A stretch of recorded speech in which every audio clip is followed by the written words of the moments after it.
Okay, we're going to have the participatory moment of the talk here. How many people think that the next year or two, or next even 2 to 5 years of the United States economy and how we do economically is going to be better? And how many people think it's going to be worse? And how many people think it's going to be just about the same? And how many people think the global economic situation is going to be more expansive, better, or stabler in the next 2 to 5 years? So I don't have to have everyone else raise their hands because that eliminates. So more people feel like the US is going to be doing better and the world is not going to be doing better. I think that's a safe assumption from this crowd. You know, it's always interesting to ask people what they feel by a show of hands in very simplistic, reductive terms and make really sweeping conclusions on the basis of it. But I mean, that's what they pay us to do on television. So I would say that most people that I encounter would be more negative about the future of the United States, let alone the global system, than this particular group. Almost everybody is negative about Europe. Some people are very negative about China, very skeptical about the world, and kind of feel like, you know, at the end of the day, the United States may be, you know, the tallest midget, or, as Winston Churchill once said about democracy, you know, an absolutely terrible system, but the best one we have available. So there is, I think, a degree of negativity about there. Certainly when you ask Americans, will the future be better for their children than it was for them? It's really only in the past 10 years that people have answered that question for the first time in generations, no more than yes, or at least a very significant portion, maybe half, have answered no. Meaning for most of the 20th century after the Great Depression, the typical response, and in that sense demographically, right, for this generation would have been absolutely the future will be brighter for the next generation than it was for the current generation. And again, only in the past 10 or 12 years has that aspect, which we kind of think of as the American dream, been much more in question to many more people than it had been before. You know, my take on what's going on in the sense of perceptions of what's going on, which are shaped, yes, in part by media, but media is simply an echo chamber for what people actually think. I mean, it's very easy to blame the media, but the fact is the media simply magnifies trends and ideas that are there anyway. I don't think it actually creates them. Is that there is a series of shoals that exist in our economic system, let alone our political system. And we've seen the evidence of those in 2008 with the near meltdown of the global financial system. And we have seen the continued iterations of those with the crisis in Europe and the Eurozone and how those do or do not affect the American financial system. And certainly a significant amount of concern in the developed world about the extended levels of debt, both personal debt, but particularly government debt. And whatever passion play we went through last summer around the near-death dance around the debt ceiling, we are thankfully going to replay toward the end of the year when whatever short-term compromise seems like the wrong word, you know, the temporary agreement not to mutually self-immolate. When that comes to an end toward the end of the year, we're going to have a replay of that particular debate over debt ceiling, and spending, which, you know, predictions being very difficult about the future, I would predict will end largely the way the last one ended, which is with a great degree of hysteria and the ultimate decision to not make a decision and push that off to someone else's responsibility, you know, the next Congress, the next president. I mean, I would say that if you think about a 12-year period, particularly for the United States, it would be hard to imagine a 12-year period where the feeling of just one thing after another was not more relentless. In fact, it would probably be hard to imagine that before the period from 1933 to 1945.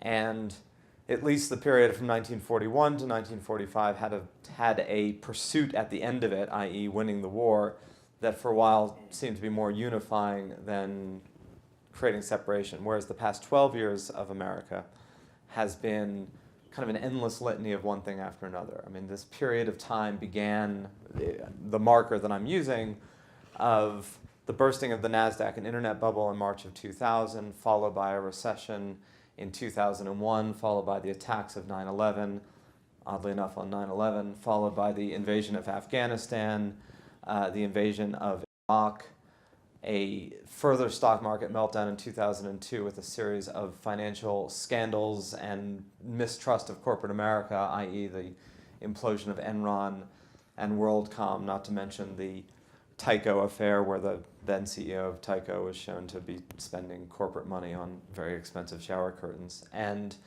followed by a series of regulations, a very acrimonious 2004 presidential election while the United States was mired in the war in Iraq, as well as an ongoing campaign against terrorism worldwide, the global war on terrorism.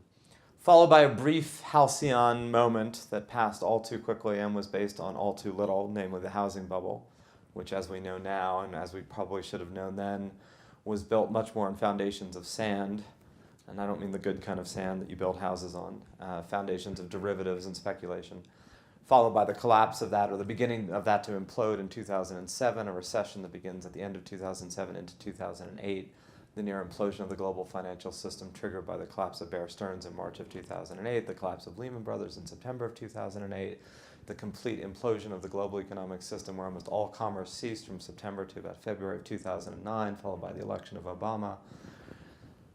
And then a 2-year recession period which saw unemployment spike to nearly 10%, underemployment to 15 or 16%, and you get the drift. So, and then of course the European crisis added on to that. So this has hardly been a period of time where people have been feeling the love of our economic system or our political system for the matter. And the question is, kind of what has that done to this economy structurally, and are we even actually gauging it correctly? Because that narrative, I think, is pretty familiar to everybody, right? I think that there is a degree to which the United States, particularly as I talked about last year, in the face of a very suddenly changing global system, has been a bit adrift as to what the place of the United States is going to be in that global economic system. Because in spite of all the concerns that exist, particularly in Europe and certainly in the United States, around the viability of these economies going forward, and I respect the optimism around that. I think the optimism is, as we'll get to, an absolutely vital element in there being an optimistic outcome. But I'm not sure that's as prevalent as it should be. And certainly there have been a lot of questions about the viability of this system, the ability of this system to create levels of growth, affluence, and prosperity that are commensurate with people's desires for growth, affluence, and prosperity.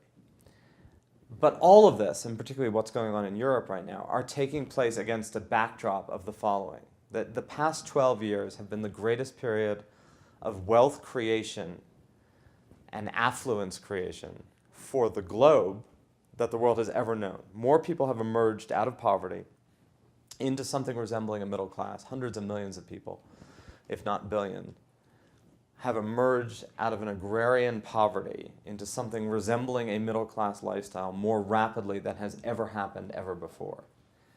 And while the relative position of the United States, Europe, Japan has shifted in the face of the emergence of China and of India and of Brazil and of Indonesia and of Chile and Peru and Australia and Canada and places that were considered to be secondary or tertiary to the global system, which are now much more central, have in their own way been a ballast to our systems in ways that we do a very poor job either statistically or culturally of identifying because it's somewhat amorphous, right? In fact, I would suggest most of what we do to gauge the economy is relatively amorphous. The economy is not a thing. It's not like a cloud or a sun in the sky. It doesn't have anything material. There is no thing that exists called GDP. It's just a number that we created to measure something.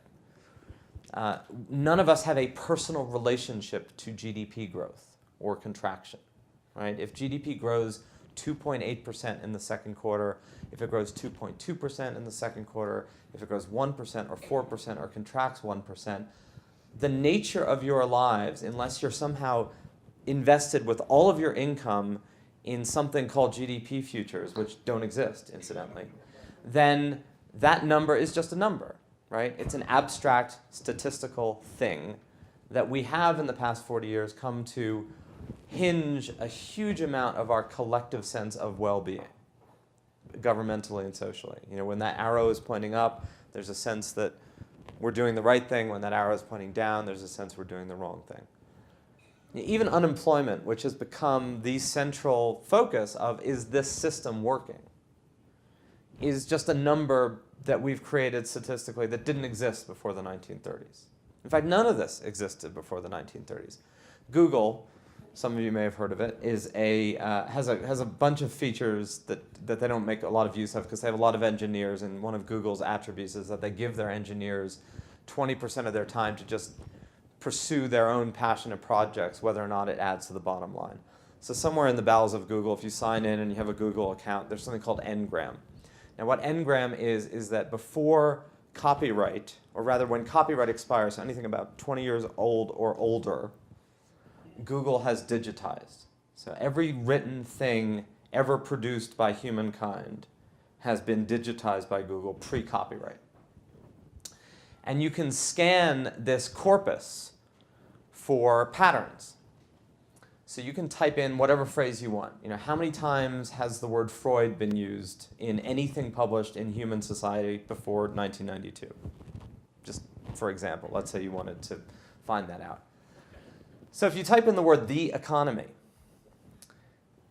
it's really interesting to note that for the entire 19th and early 20th century, the word essentially doesn't exist. I mean, it exists. Like every now and then someone uses the word economy as a way of talking about being conservative with one's income or not spending too much money. But the phrase the economy as this thing essentially doesn't exist until the 1930s. And literally on the graph it goes like this. Sorry, I never know whether to just do this in reverse or to do this in reverse. I think it's like this, and then it goes like that at about 1930, right? And then it sort of does this. The reason why this doesn't exist until the 1930s is because before you create a statistical framework to measure it, there's no the economy. There's trade. There is social disorder. There are runs on the bank. There was the high school teacher here. Where is he? You teach your students about the runs on the bank? Do you know why they were called runs on the bank? Because people ran to the bank when they got scared. So, you know, there were panics, oddly enough, because people panicked. You know, there were things that people talked about economically. There just was no the economy. And there's no way of measuring output, right? What was the output of the United States in 1880? I mean, a lot of economists have tried to piece together what the output would have been if there had been people measuring what the output was. And, you know, they do that too. You ever read like statistics about like, you know, the output of Europe during the Black Plague fell by 42%? Really? Wow. I had no idea, and nor did they, and nor in fact do we. So, you know, we live in a construct of these numbers that we have become very culturally and emotionally and politically attached to. In fact, vast programs of our government exist in order to boost GDP because we have, from about the 1950s forward, aligned our sense of success and failure as a nation strongly in the direction of are people employed and is this thing called GDP growing? Now, Robert Kennedy once had a really famous expression when he ran for president in 1968 about GDP, which I should have memorized but haven't.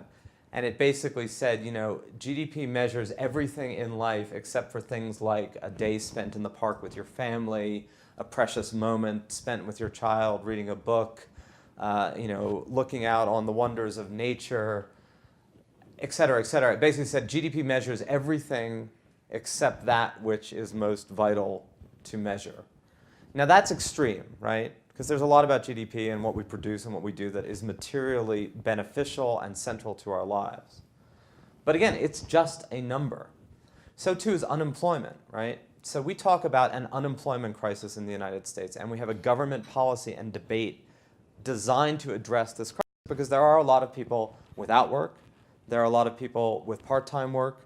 There are 5 million people who have been without a job for 27 weeks or more. Many of these realities are unprecedented for the past 50 years, although very, very precedented from the 1930s, if you go back, as I'm sure you have told people. I mean, it is said that half of the workforce was out of work in the 1870s after the Panic of 1873, although how that statement can't exactly be made, given that there was no unemployment statistic and no one who measured it, is another question. One of the things that happened in 1929 as what we now call the Great Depression began is that the government really had no idea what was going on because it didn't have anyone with the tools to measure it. There was no unemployment rate. And Hoover, to his credit, who had been a real statistician and head up the War Industries Board and then the Commerce Department and was a real believer in the scientific management of government, said, look, we need to come up with an effective gauge of unemployment, which also will be an effective gauge of whether or not what we're doing is working to ameliorate it. And so an unemployment rate was created, which promptly allowed Franklin Roosevelt to criticize the Hoover administration for doing nothing to bring it down. Hoist on one's own statistical petard. Now, so we say we have an unemployment problem in the United States, and we do have a massive unemployment problem in the United States. But looking at that job number monthly as a gauge of what it is, and then addressing government policies that are supposed to make it better, creates huge problems because what we have is a statistical number that masks an incredibly variegated reality, right? There is not one unemployment problem in the United States. 8.1% of all Americans in any average room of 100 are not unemployed. Does anyone know what the unemployment rate is if you are a woman with a college degree who's over the age of 25? Anyone want to venture a guess about what the unemployment rate is for that? It's about 4% or less. It is exactly about 4% or less. Here.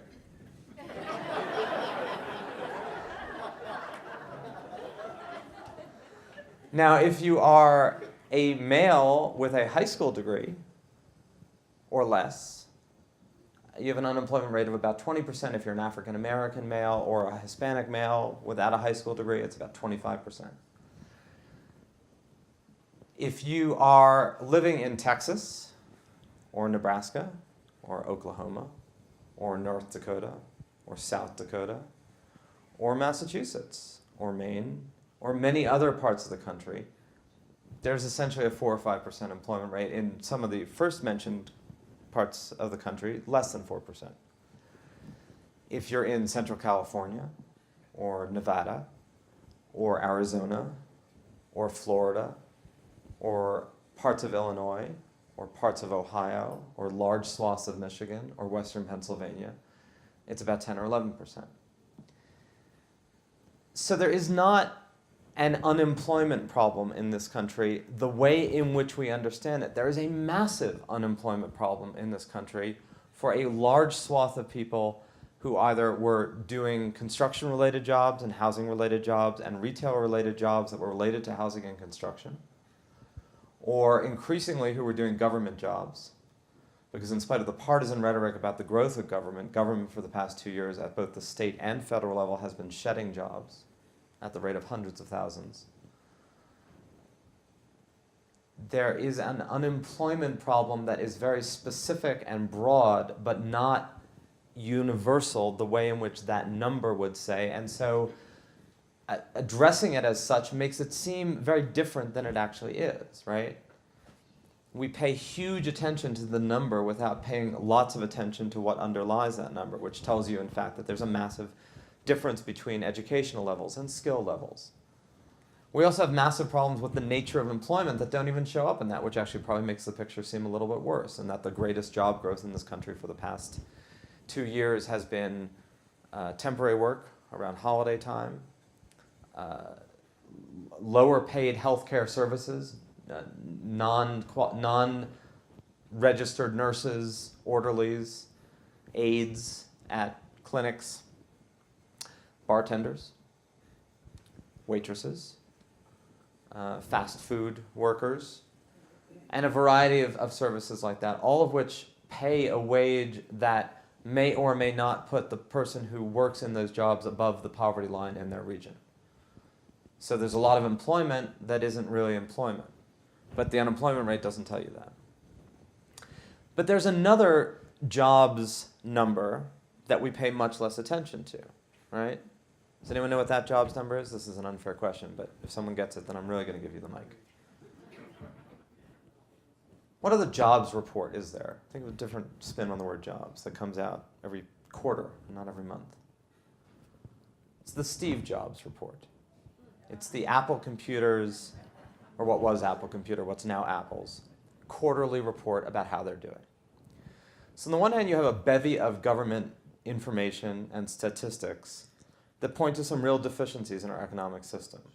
You know, this is an economy that's doing very well for some people, not very many, but for some, doing adequately for a lot of people, probably the majority, although in a country of 300 million people, maybe 150 million people, and doing incredibly badly for 50 or 60 million others who either lack the skills or the aptitude or whatever else. It is not an economy that is serving the needs of those people. And I think to pretend otherwise would be a mistake. There is also a quarterly report that Apple releases. And last quarter, in a world that is supposedly either coming apart at the seams or groaning under the weight of massive debt and bills that will come due, of tighter wallets and incredible anxiety, Apple announced the following. Anyone want to venture a guess as to how many iPhones Apple sold for the first 3 months of 2012? 20 million. Anyone? I got 20 million, 20 million, 20 million, 20 million. 37 million iPhones. 15 million iPads. It's 52 million iPads and iPhones together. And that doesn't even include the MacBooks and the Mac Airs and the Mac this and that. So 52 million devices in 3 months at an average price tag of about $499. If you average the $700 iPad with the $399 iPhone, yes, people get it for $199 because you get the Verizon plan, but then you have to agree to be part of Verizon for 2 years, which is itself, you know, $700 a year. So it's not like that money isn't getting spent. It's just not getting spent at Apple. So how do we square those realities, right? I mean, where is the money coming from that allows Apple to generate $47 billion in revenue in 3 months? $47 billion of revenue. Apple will generate close to $200 billion in revenue this year, which is $50 billion more than the entire GDP of Nigeria. And let alone its market cap. But I mean, if you're really going to compare apples to apples, or in this case, apples to Nigeria, a cliche that I know you're all deeply familiar with. You need to compare the sales of a company with the output of a nation, not the market cap. That's the comparison. So even at a sales level. And so you can say, well, Apple's unusual, right? It's the world's largest company.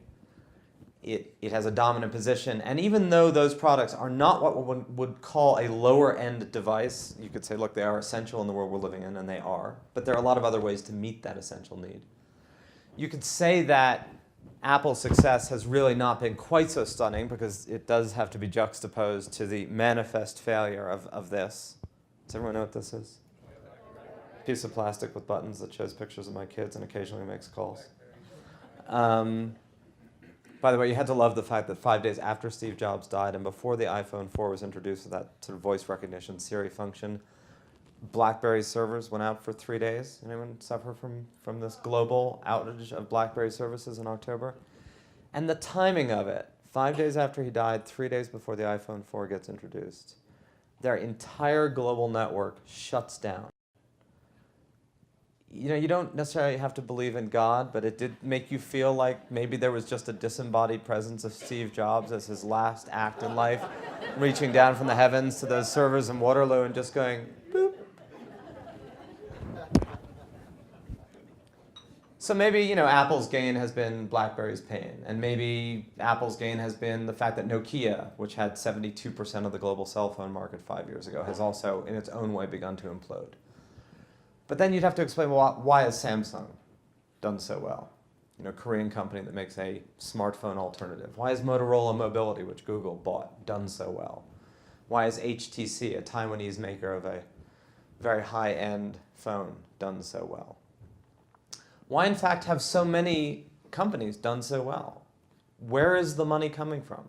Why is Caterpillar making so much money, other than the fact that the Chinese were buying a lot of earth movers, and so were the Chileans to dig up copper to sell to China, and so were the Brazilians who were building stuff so they can house the World Cup, and so were the Australians who were digging up Western Australia to sell to China, and so were the Canadians who were, you know, digging up northern Alberta in order to fuel the world. There is a series of realities here, not one of which is right, but all of which are right, and that we need to pay attention to because they end up creating a lattice that's rather different than our admittedly simplistic and understandable need for simple stories about how we're doing.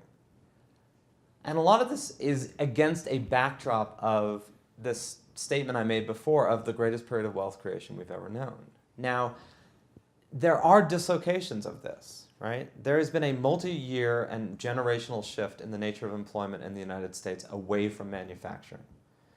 That shift did not begin in 2008 with the bursting of the housing bubble. It didn't begin in 2001 with the bursting of the telecom bubble. It didn't begin with the passage of NAFTA, which at the time was fought against on the presumption that it would lead to the erosion of American manufacturing, except the fear was that it would go not to China but to Mexico. Right? Ross Perot's campaign about that giant sucking sound that was going to lead to all the jobs going to those maquiladoras lining the border of Arizona, Texas, and Canada and California, which are now the hubs of Mexican drug war violence because those cities were supposed to be the center of manufacturing. If you want to talk about a society that has been truly undermined, if not decimated by the rise of China, it's not American manufacturing that's been hollowed out, it's Mexican. It didn't begin with NAFTA. You know, it began in the 1970s when everyone was suddenly aware of Japanese and Taiwanese transistor radios and the erosion of manufacturing to Korea. It began because of the relentless drive for cheaper goods, and it began as part of a process that has been an eternal function of a system that isn't eternal at all, that's about 150 years old, called capitalism. Similar to the transition in the United States away from an agrarian economy in the 19th century and the turn of the 20th, where 30 million farmers produced food in a population of 76 million. There are today, how many farmers?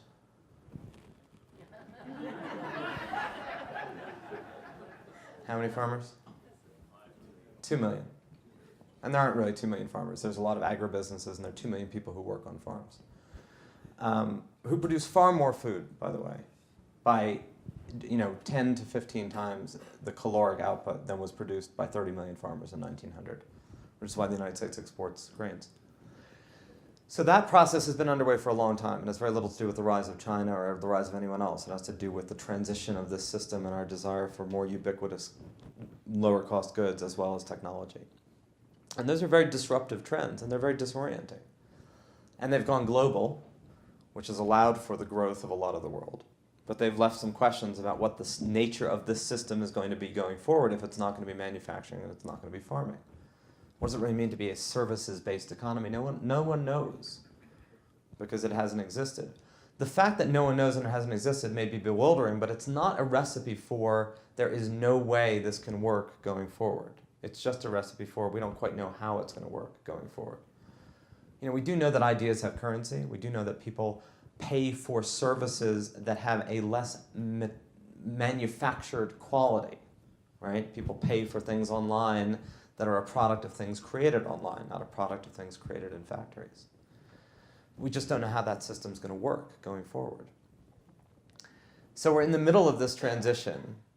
We're very aware of a set of numbers that we use very effectively to gauge the output of 20th century industrial economies, and which are very ineffective at gauging either a global system where capital is mobile and so is manufacturing and production, or a global system that's much more interconnected than it was at earlier points where the nation state was more dominant, but we have no way of really measuring that world. We just can measure our own 20th century nation state very effectively.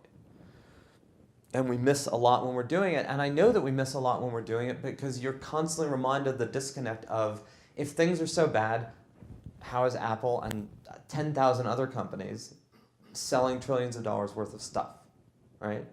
If France is so messed up, and thank God for France, because it's the one way in which Americans can currently pretend that they can feel better about themselves. Thank God that 11 million Greeks with a GDP the size of Maryland are wreaking havoc on the global system, because we can always say, well, hey, we're not Greece. If they're doing so badly, why are they the 5th richest nation in the world, right? If they're taking August off, working 35 hours, retiring at 27, or whatever it is, how is it that they're so bloody productive? Why is Italy the 7th richest country in the world? I don't think these questions are easily answered, but I am convinced that they are not asked and looked at nearly enough in our easy dismissal of, the Europeans, they're all, what were they thinking? Monetary union, fiscal union with no governing policy? I don't know. Maybe they were thinking, okay, we have the most affluent set of economies the world's ever known, and we've also fought a series of really bad wars, so maybe we'll give up some collective individual sovereignty for collective security and increased prosperity, and hope that things, don't get too bad in the transition period. And oops, they did, but that doesn't mean that that entire experiment is proven to be foolish. Thank God there was not CNN and Fox and MSNBC and our current consciousness gauging the United States from 1783 to 1789. The Americans.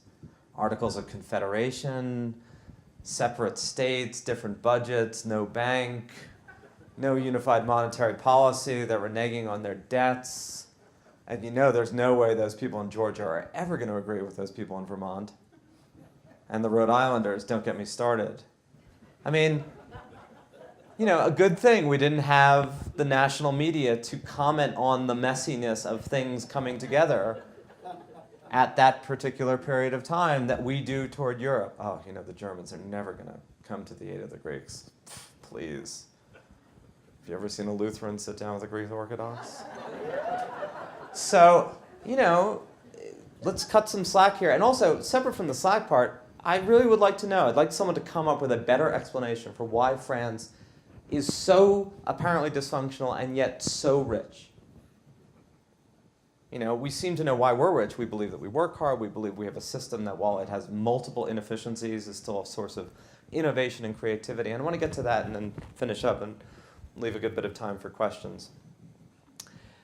One of the things that used to be a hallmark of American society was a kind of relentless, naive optimism about the ability to create a better future. And it was one of the things that European visitors to the United States at the end of the 19th century always remarked on. Whether it was Tocqueville, he wasn't the end of the 19th century, he was the 1840s, or someone like Lord Bryce in the 1880s or 1890s, or anyone who came here, talked about the electrical hum of getting off the boat in New York City and feeling this buzz of potential and possibility, and that people had a scheme and a plan and some sense that they were going to better the lives of themselves and their families, and that continued as a through line even as things went up and down rather chaotically. It was essentially the Ralph Cramden economy, right? Thank God I can use that in this group and people actually understand what I'm saying. Elsewhere I have to explain, and by the time I'm done explaining, there's a show called The Honeymooners, I've basically lost my audience. So that has been a signature feature of the United States, and it was very much in evidence in the 1990s, which seems like ancient history, but of course is only 13 years ago. That utopian moment where people thought that this sort of magical brew of the internet and communications and seamless connectivity and stock market were going to combine into a powerful, potent force that was going to unlock human potential and provide the next leg to prosperity and growth for the endless open future. And that obviously didn't happen, but that period of time was characterized by that. And you could make statements about the potential of these ideas and possibilities and be taken seriously. A lot of cognitive psychologists have looked today and said, in the culture that we're in now, and I've had this experience often, making positive statements about the future are simply seen as more naive and foolish than making negative predictions about the future. So if I'm standing here with Nouriel Roubini, everyone know who Nouriel Roubini is?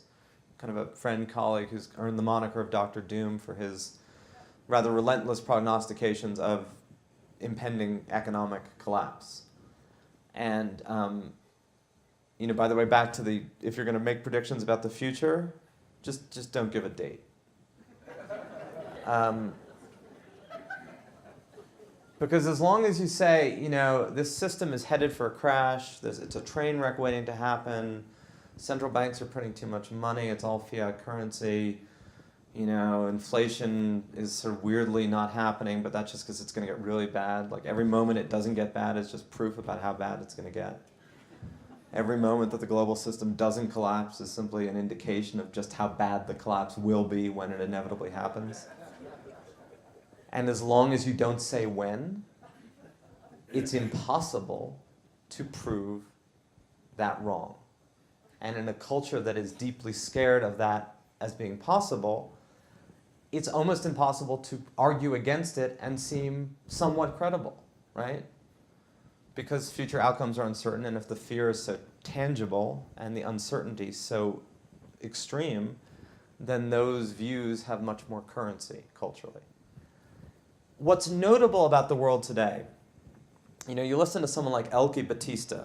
Most of you, I would assume, do not know who Eike Batista is. Does anyone know who Eike Batista is?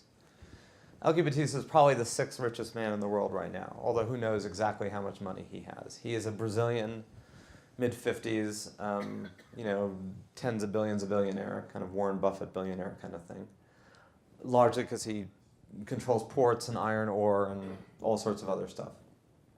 And when he talks about Brazil now, and the miracles of the Brazilian economy, he sounds exactly like an American circa 1960 talking to the Brazilians, about all the things. Now there's I'm sure a hubris there that will prove at some point in time overweening, and Eike may have his moment, but it's very sobering to listen to that kind of confidence that used to be such a signal part of the United States coming from outside the United States. And I don't think the goal is that they shouldn't have it. The goal is we should probably have more of it. If you want a visual representation about the optimism deficit in the United States, I don't know if I told this story last year, and if I did, I'm sorry, and if I didn't, then thank God. In November of 2009, when the International Olympic Committee was making their decision about where the 2016 Olympics were going to be, 2 of the cities that were in the running were Chicago and Rio. And Obama, who had been before, until then the junior senator from Illinois, went to Oslo to make the case for both Chicago and the United States. And this was considered a news event, so there was a TV camera set up in Grant Park in Chicago, and there was a large TV camera and screen set up on the beaches of Ipanema in Rio.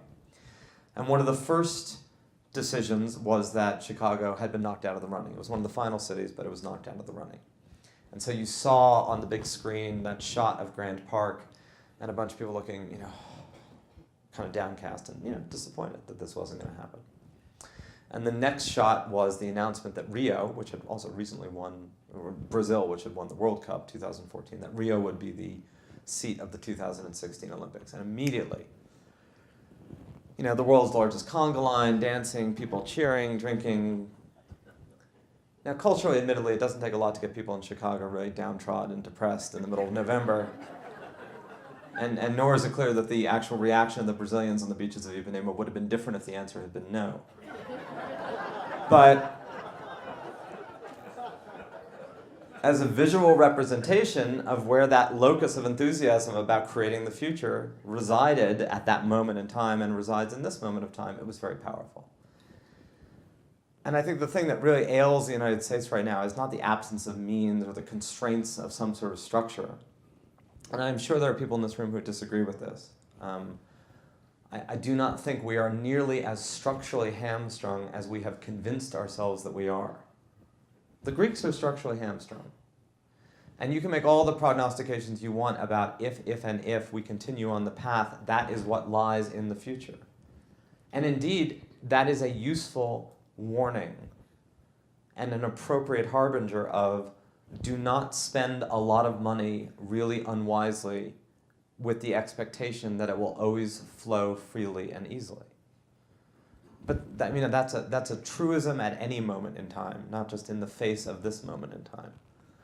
And there are manifest signals that the United States is not absorbing that message, but that has very little to do with how much we're spending than it does with how we are spending, how much we are spending. That may seem like an academic point. I don't think it's academic at all. It's the difference between taking $1,000 and going to Vegas, which is fun, but only for that night, and maybe not even then. Or, taking $1,000 and investing it in something meaningful going forward, whether it's a real home, not a MIC home, or a education, or something that will bear fruit and substance over time. Not to say that entertainment doesn't have a place, it's just there should be some balance there. But we are certainly acting hamstrung, and the actions of a hamstrung society that is pessimistic about the future will be pessimistic and hamstrung. There is no way we can reinvent our future with relentless pessimism about our present. And that, again, may sound like a truism, but so be it, it's a truism. It's also impossible for us to invest economically in the future without some level of conviction that those investments in the present will bear fruit in the future.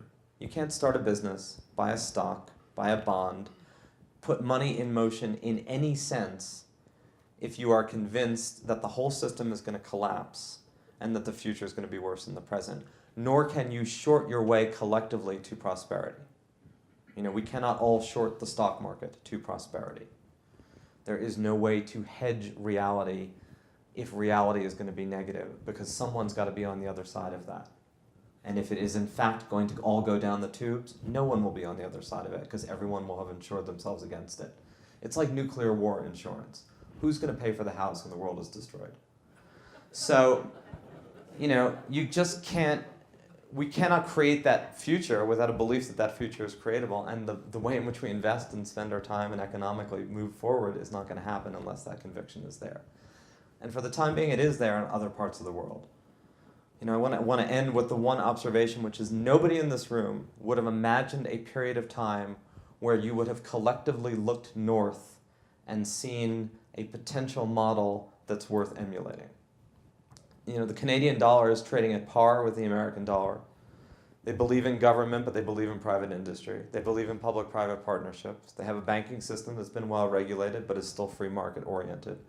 They have a healthcare system whose costs are not overweening, but at least manages to provide collective coverage. They're a democracy. They're ruled by a conservative party. They're exporting their natural resources and exploiting them while simultaneously caring about global warming and the environment. They believe in urban renewal and urban transportation and creating clean, livable, affordable cities that are not car dependent. It's probably time to think about emigrating. But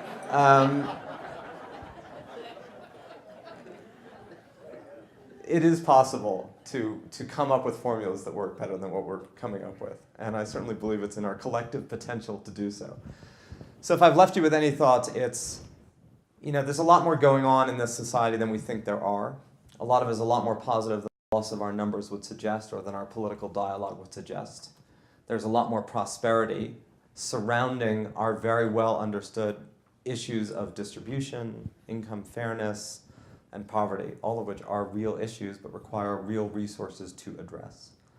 And haranguing and moralizing don't get you there, nor does just promiscuously spending money.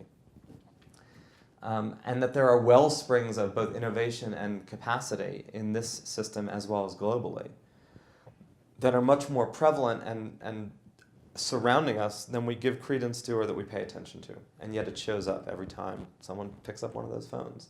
And I'm not saying technology is the savior. I'm just saying it's an indication of things being put constructively in motion that we don't pay sufficient attention to. So with that, I'd like to turn to your questions about any aspect of what's going on, specific, broad, What would be your top 2 or 3 investments to be made by the public sector over the next 4, 5, 6 years? By the public sector, so not by like one's individual portfolio. Right, Yeah. by the government. So I am deeply in favor of an infrastructure bank, which is a public-private partnership. It's not a government goes and builds roads and bridges. It creates a bank somewhat along the World Bank model, a bank that is capitalized partly by private industry, by the financial community, with some backing of the government. It's not so different than what a lot of municipal projects have done over the years. It's just doing it at a federal level. By some estimations, we are building up a $97 billion infrastructure deficit every single year of deferred maintenance and deferred infrastructure. And while the Chinese system may have massive issues ahead in terms of what do they do once they've built their infrastructure, having that infrastructure that is of cutting edge is a significant advantage. In fact, it'll be interesting to see what happens with Africa going forward, which doesn't suffer, weirdly enough, from an embedded decaying infrastructure, because they basically missed an entire period in the 20th century, but are now benefiting from the fact of, if you don't have embedded landlines, you can develop a cell phone system. If you don't have a power grid, you can use lots of different ways to fuel your economy. So I would do infrastructure bank and infrastructure spending. I would take the $100 billion or so over 2 or 3 years that we spend on unemployment insurance.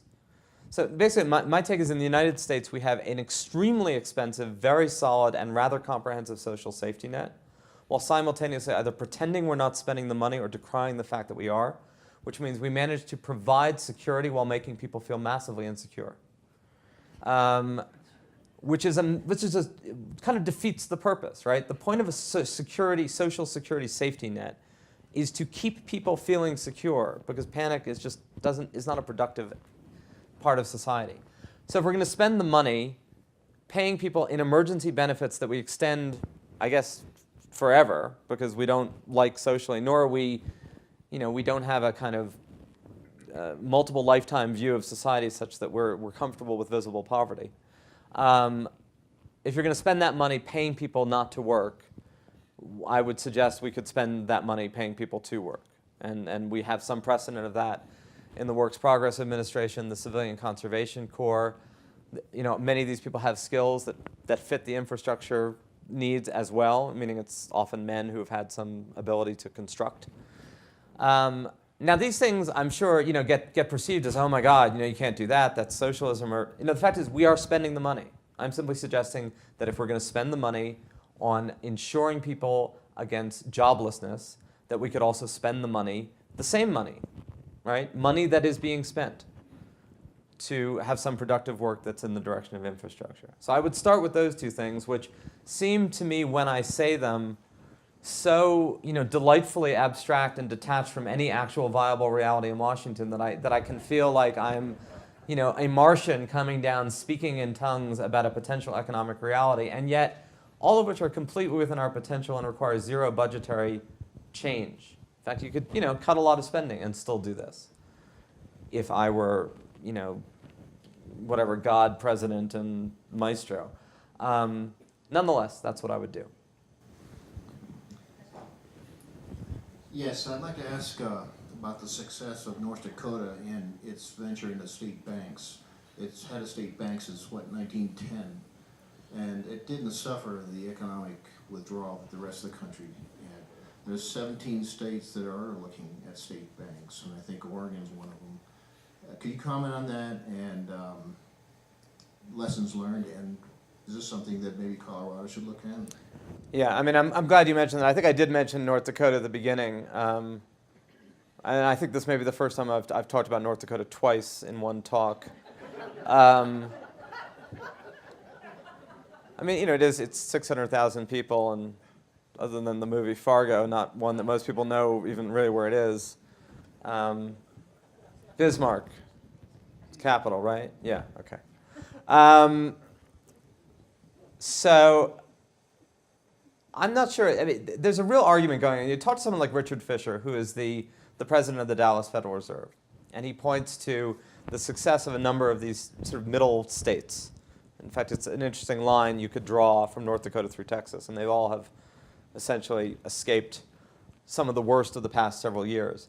they're also either agriculturally rich or energy rich, and increasingly the northern tier in terms of shale gas and energy deposits that weren't expected to be there. Now he'll point out, I'll say, look, only 3 or 4% of Texas's economy directly, or more in terms of North Dakota with agriculture, is energy related, and a lot of it is, and this is to your question, the difference of state monetary policy, because obviously everyone has, or state fiscal policy, because everybody has the same national monetary policy set by the Fed. So why are states so different? The only thing I'm loath about when you use something like North Dakota as an example, as opposed to Texas, which is a much larger, complicated, multi-ethnic society, is that I do think it's easier to get your house in order when you've got 600,000 people than it is when you've got 15 or 16 million, or let alone California, New York. Colorado kind of is in that middle zone, right? But is still much more complicated as a state, although it benefits too from the energy resources that are being discovered. Not as much as Western Pennsylvania will, or parts of Ohio. So I think that, the model is one worth thinking about, but it becomes much more complicated even in a place like Colorado, which I guess has 7 million people. How many people in Colorado? 4? Feels like 7. 4 or 5. That's what I said. And I think that embedded structures are much harder to deal with than if you've got a longer legacy of it. You can't just set up and start anew. And by the way, the Texas example, yes, it's grown, and yes, it doesn't suffer from nearly this kind of imbalances that a lot of other states do, but it also has some of the highest poverty rates, uninsured rates, and incarceration rates. So, you got to kind of pick your poison. I know that's not a perfect answer. I guess my feeling is you can't just create a structural reform overnight that's going to supplant a structure that's not working. I'm more optimistic now after listening to you than I was when I first got here. And I think I know why. It's because insecure people buy stuff. And I'm also hoping you'll give me more fuel for optimism in the following way. I know that you were disciplined, you worked your way through a doctorate. I've seen you on a number of programs with your colleagues on Fast Money and so forth. You're eloquent, fast on your feet. Undoubtedly you've planned. You have a competitive advantage with those against whom you invest.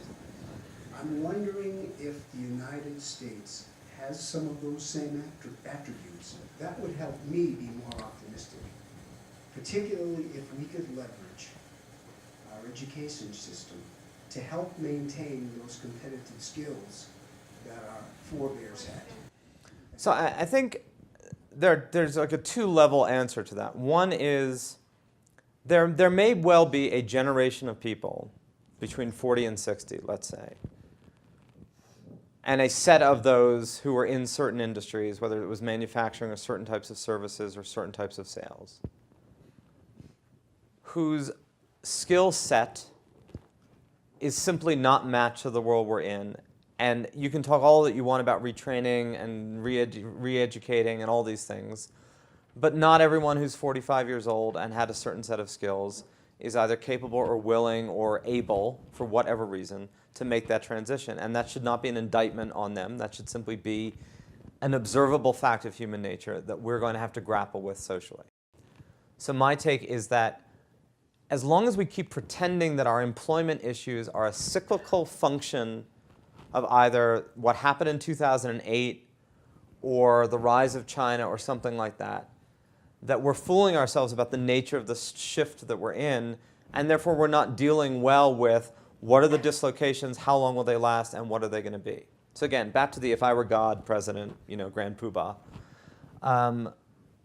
I would get up and I would say something along the following lines, which is there is a generation of people or a set of people who have been caught in a transition of an economic system, which is always disruptive and painful.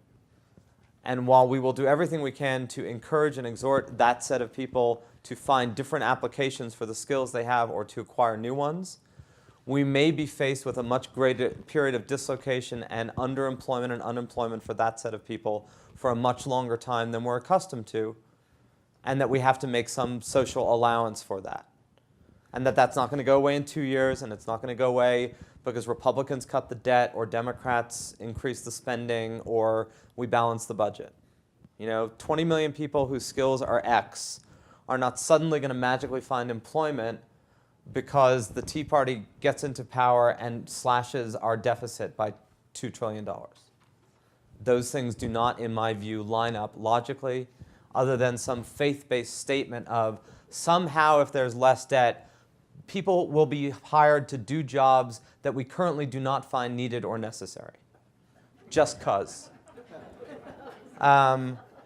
Nor do I think that you can blame government regulation and a climate of uncertainty for companies not hiring, except that it gives companies a very convenient excuse for not hiring, when the real excuse for companies not hiring is if they needed more people to make the money that was being made by most of these businesses, they would be hiring more people to do so.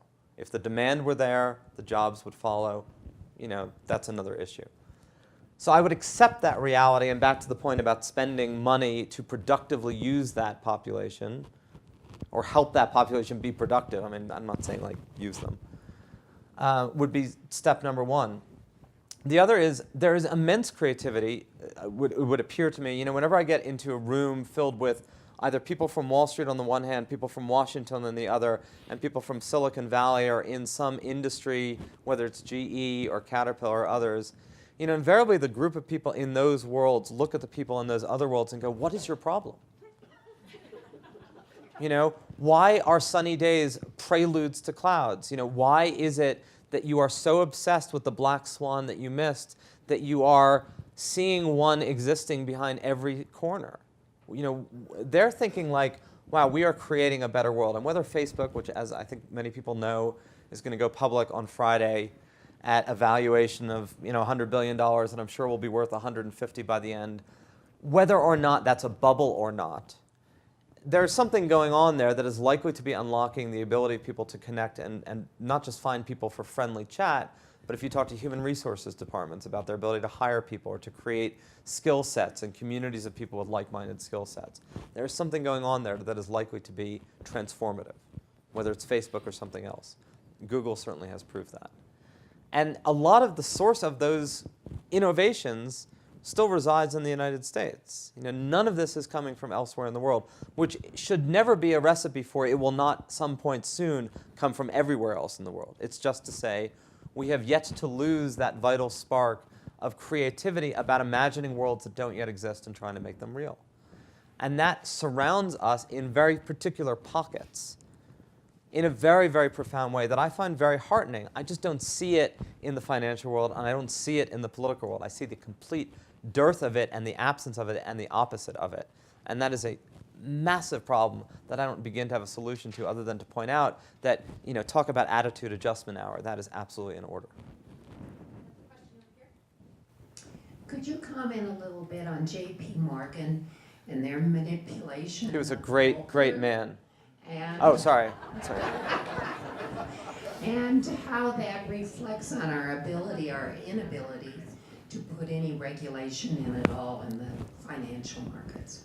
All right, dirty little secret of the Volcker Rule and Dodd-Frank is that there's nothing in the bill as it was written or as it was currently written that could have or would have prevented J.P. Morgan from doing whatever they did recently, because there is a carve-out that had always been there that allows banks and any institution to hedge its overall exposure to X, whatever X is, whether it's Exxon hedging its exposure to declining oil prices or J.P. Morgan trying to hedge its exposure to sovereign debt.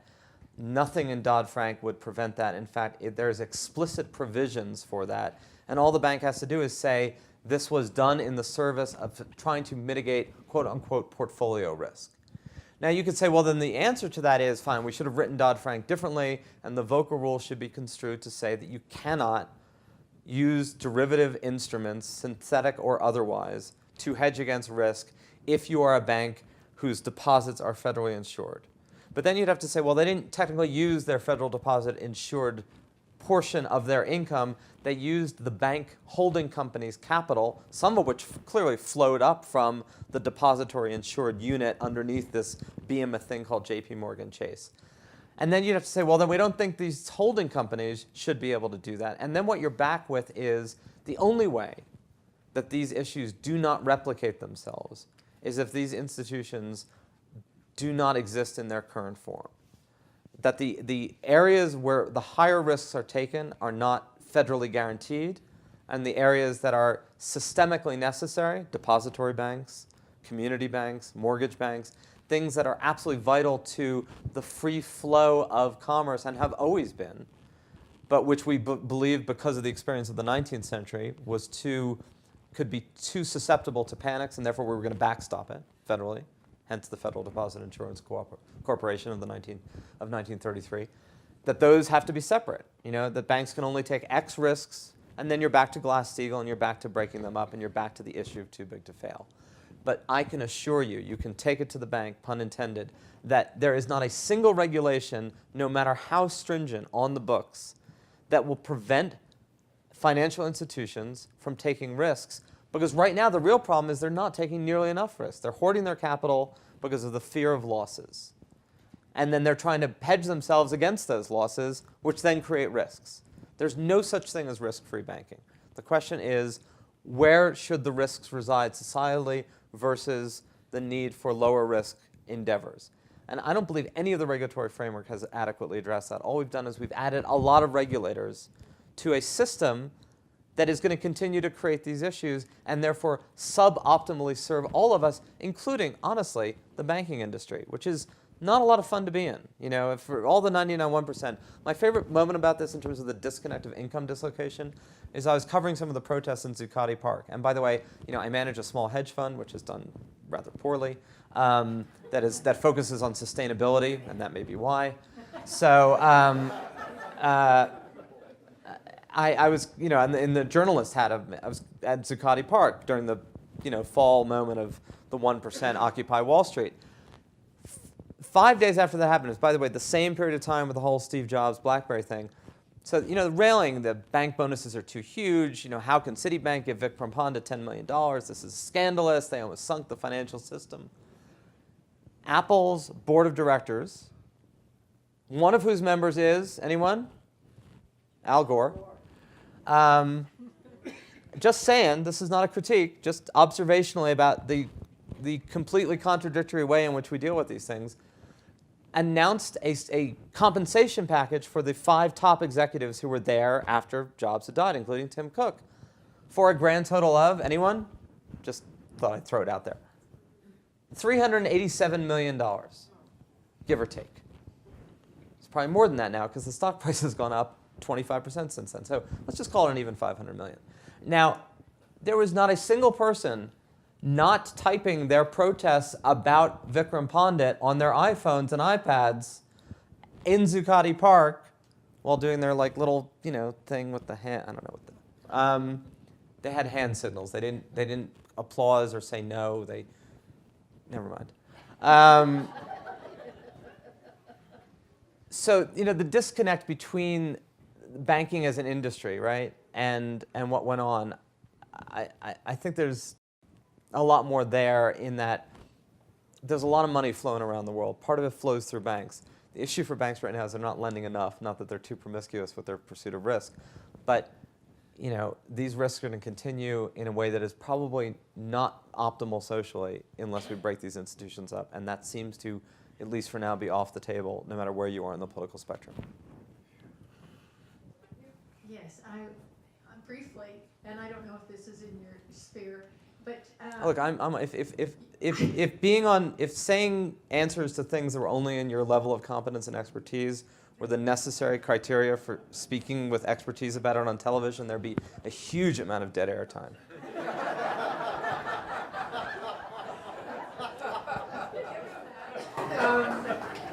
do you think that the current educational status is capable of producing and is producing those individuals who can actively help the economy? So honestly, I actually wrote a book called What's College For about 12 years ago. But I didn't write a book about like what's high school for, or what's secondary school for. And I have 2 young sons who, attend a privileged school in New York, and therefore I'm completely without any personal grounding in answering that question from a personal experience. I will say that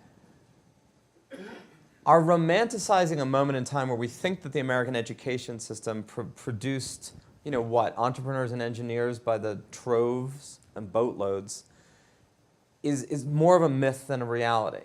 And, think about it. One of the huge issues in American primary and secondary education today is testing and student evaluations about what skills they're acquiring. So back to what I said before about measurement, right? If one of the issues in the past 10 years has been creating adequate testing to assess skills, that suggests that we didn't have testing 30 or 40 years ago to assess skills, which means all of our commentary about what we think education was back then is based on a collective story we tell ourselves about what education was back then. Now, I think there are obviously manifest failures in many urban schools and some suburban schools, although it is much more an issue for older cities and some of the newer cities as well. It's clearly not an issue of money spent, because when you look at money spent across countries, we don't rank so badly on that. I'm not even clear that we are failing our students in that skill acquisition to the degree we tell ourselves, because we tend to test everybody, but a lot of the bogeys that we compare ourselves against, like, oh my God, the South Koreans are beating us in math by 20 percentage points. But a lot of the students who take those exams, even by a high school level, or our high school level, have already been tracked into an academic track, where a portion of those students have already been tracked into a non-academic or vocational track, and therefore are not necessarily tested.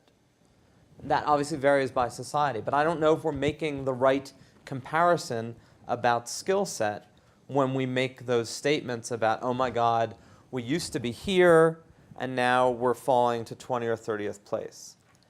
I think the fears around education are as much the fears of a competitive world where we are now in a much more competitive situation as they are about our failure to produce individuals, because you then have to juxtapose it to, there's not a single person I meet who doesn't make the following statement. Well, I mean, I've only met a certain number of people, and anecdotal evidence is, useless. But I'll go with it anyway. There's not a single person I've met who hasn't said, oh, there's huge issues. It's primary education. No, it's secondary education. It's primary and secondary. But we have the best higher education system in the world. Okay. How does that work? We produce a generation of 12th grade, 18-year-old idiots, and then we transform them into productive, world-class, competitive college graduates after either a 2-year community college degree or a 4-year degree. That's the envy of the world. I don't quite get that.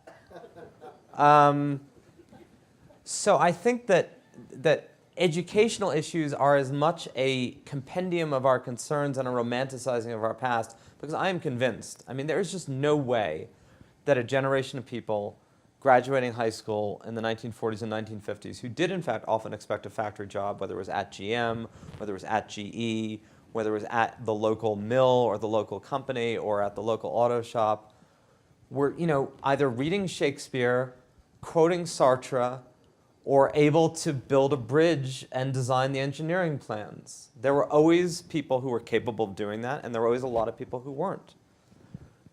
What we do have an issue with now is that we obviously need a set of skills that are much more in the direction of learning how to learn and much less in the direction of a certain curriculum. And I'm sure we're not doing a particularly good job doing that, because we're not even clear what it is we think we should be training people for. But we probably don't need engineers. So saying, oh my God, the Chinese are producing 4 million engineers, and last year the US produced 47. Those numbers aren't real, but the point is, so what? 100 engineers now using a company called Autodesk. And everyone heard of Autodesk? They make AutoCAD 3D imaging technology for commercial buildings, skyscrapers. You can test them. You can put them in a hurricane, an earthquake, a tidal wave, a tsunami. You can what amount of heat they resist, what amount of heat they retain. You can make them fully self-ventilating, non-heating. You know, these are amazing programs that would have required not only 100 engineers to do each of those equations, but math that they probably couldn't have done anyway. Now you need 3 people who know the software program. So we don't need 1 million engineers coming out of our schools. We need, 100 who really know how to use AutoCAD. So, that's a long-winded answer to, I think we're misunderstanding our education debate. There are real issues about how do you produce the people with the skills that are needed, and a lot of people are actually getting the skills that are needed. You want to get a bugaboo that I would say, look, this is a total waste of time. Any of you have grandkids or kids, a communications degree and a marketing degree in college, that's useless, right? Much better to learn something. But a lot of times people just need the credentials so they can get a job where they're actually going to learn whatever they're going to do. And I suppose if we have the luxuries of society to give people 4 years to have a really good time in a full-service hotel where they get a credential that allows them to acquire skills once they get a job, maybe we can keep doing that. We have time for 2 more questions, so we have one here, and then we'll come to the 6th. This side has been asking a lot more questions. And they're on my right. So if you're a Republican, you're like, yeah. But of course, they're on your left. So anyway. You've alluded a lot to our political system and political systems in other countries, and how that relates to economics. If you were, not God, but you were the advisor to our 2, I'm going to say Romney is one of the presidential candidates. If you were advisor to the 2 presidential candidates, what would you be advising them to do and to say? About the economy and... Yes.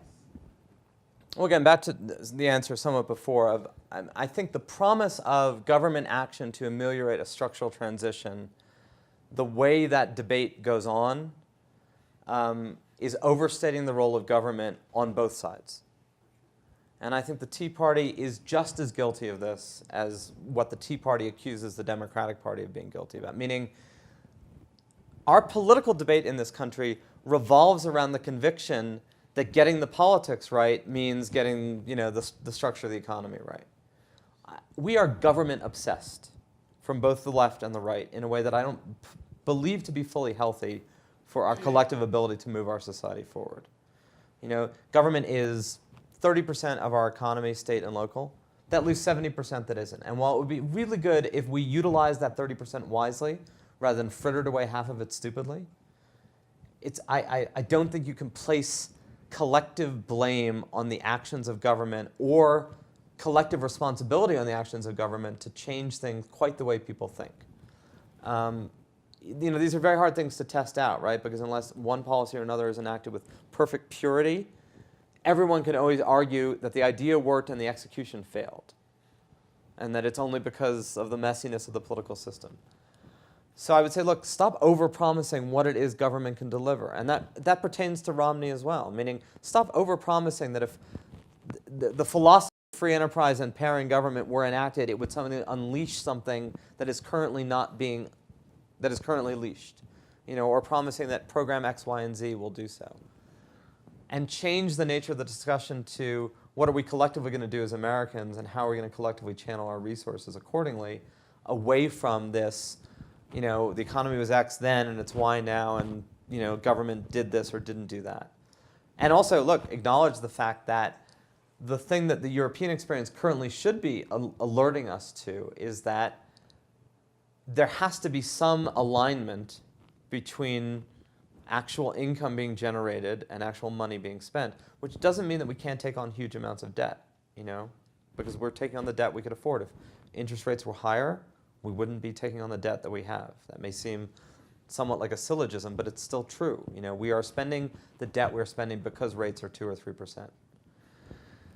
But that there has to be some match between those things. Not a perfect match, not a balanced match, but some relationship, and particularly a demographic one. And that we have to be attentive to that. And also the demography of it. The paying for a 30-year social safety net was never the point of these programs when they were passed.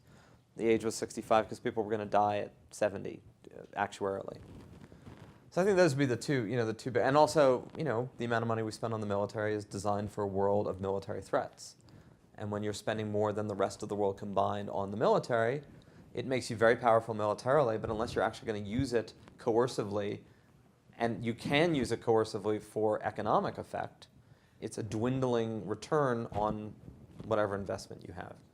So, that's not a policy answer other than to say, I think changing the tenor of the debate, changing the tenor of the discussion is very important, because I think we spend way too much time looking at government as the prima inter pares of all of these issues.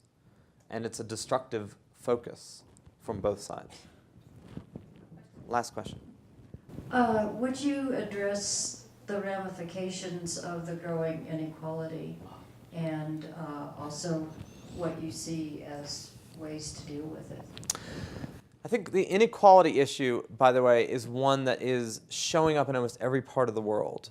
It's an acute issue in China. It's certainly true in Latin America and in Brazil. Eike Batista, who I mentioned recently, his son, 22-year-old son, was driving his dad's Ferrari around the favelas of Rio and hit a street vendor and killed him, which immediately became a litmus of this whole discussion of wealth and privilege and poverty within a Brazilian context where that gap has become much more visible. So this is not just an American problem. It's an issue of kind of where the growth and where the capital is pooling in that system. The one downside that we didn't get to is that one thing that has happened very dramatically over the past 20 years is that many of the costs that companies used to bear with those amazing revenues they're generating, they have largely shifted to the public sector. So that companies are no longer responsible for pensions. They're not particularly responsible for health care. They're certainly not responsible for education or for infrastructure. So governments are kind of left with all the costs of human beings, and companies are left with many of the benefits of commerce. And that explains a lot of the inequality going on as to where the capital is pooling relative to where the costs are growing. But I don't think it is purely a sign of growth per se. And the reason why it's an issue is because it indicates where the globe is growing, but not necessarily where the nation is growing, right? So there's immense global expansion, even as there's a lot of national contraction. So I think these issues speak to a lot of that. I don't believe the way a lot of people talk about, but this is a real debate that no one is going to prove, that inequality in and of itself is a structural issue that we should be concerned about if everyone were seeing the opportunity and benefits of a rising system. There are all these fascinating studies about, people are asked, would they rather have $100,000 knowing that everyone around them has $120,000, or would they rather have $50,000 knowing everyone else around them has $40,000? And you talk to universal audiences, far more people pick the lower amount that's relatively more. Meaning, the experience of inequality is a pretty abstract one, but unless you're sort of next to a cohort. I think it's a problem when people feel like their opportunities have ceased, and structurally, in certain respects, they have, and therefore a few people are gaining all the opportunities, because it can be a debilitating view. If everybody is somehow rising, it changes that equation. So it's not the kind of problem in Brazil that it is in the United States, even though it's statistically just as much of a problem. Same thing about China. But I don't think you can address inequality directly, because you can't really redistribute your way to equality in a way that's going to be satisfying to what people are underlyingly upset about. And you had one other, that was sort of the general question, but yeah. So it's not that I don't think it's an issue. I think it's an issue because other things are really the issue. Again, debatable, and people could say, "Oh, this is terrible," for its own specific reasons. But there's only a very brief period of time in American history where there was less inequality, and that was in the 1950s and 1960s. Every other moment in time, there's been massive inequality between classes. Whether it was the latter part of the 19th century, whether it was huge portions of the 18th century, let alone the whole system of slavery. So, we've never lived in an equal society or an egalitarian society. Japan has. The United States has not.